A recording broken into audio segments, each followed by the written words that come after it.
4 kilometre দূরে একটি bike উদ্ধার হয়েছে। 4 কিলোমিটার দূরে একটি বাইক উদ্ধার, মনে করা হচ্ছে এই বাইকেই পালাচ্ছিল আততায়ীরা। তদন্তে অনুমান, প্রাথমিকভাবে অনুমান এই বাইকটাকে কিভাবে কাজে লাগানো হয়েছিল বলে মনে করা হচ্ছে।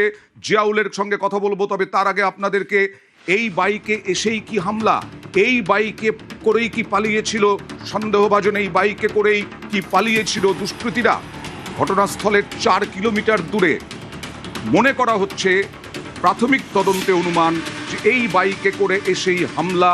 গাড়িতেও ছিল, আবার বাইকেও এসে হামলা চালিয়েছে, বাইকে পালালো। কথা বলবো প্রতিনিধি জিয়াউলের সঙ্গে। জিয়াউল, কি মনে করছেন তদন্তকারীরা? দেখো, ইতিমধ্যেই কিন্তু অর্থাৎ যে দুষ্কৃতীরা যে গাড়ি নিয়েছিল সেই গাড়িটি কিন্তু ফেলে পালায়, বলে সেই গাড়িটি কিন্তু ইতিমধ্যেই বাজেয়াপ্ত করা হয়েছে এবং সঙ্গে যে বাইকে করে তারা সেখান থেকে পালিয়েছিল বলে সিসিটিভি ফুটেজে কিন্তু স্পষ্ট।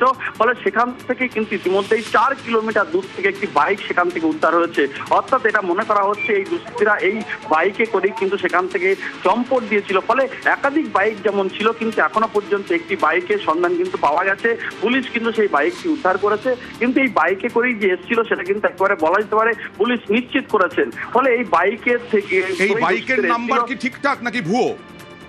না, এখনো পর্যন্ত তেমন কিছু জানা যায়নি, কিন্তু এই বাইকটি করে এসেছিল অর্থাৎ যে সিসিটিভি ফুটেজ, সেই সিসিটিভি ফুটেজেই কিন্তু লক্ষ্য করা গেছে এই বাইকটি, অর্থাৎ যে নাম্বারটি রয়েছে সেই নাম্বারের বাইকই কিন্তু এসে এখানে পাওয়া গেছে। অর্থাৎ 4 কিলোমিটার দূরে, ঘটনাস্থল থেকে প্রায় 4 কিলোমিটার দূরে একটি ফাঁকা জায়গায় সেই বাইকটি পাওয়া গেছে। ফলে এই বাইকে করেই যে আততায়ীরা এসেছিল সেটা কিন্তু নিশ্চিত। ইতিমধ্যে সেই বাইকটিও কিন্তু বাজেয়াপ্ত করা হয়েছে। বাইক আটক।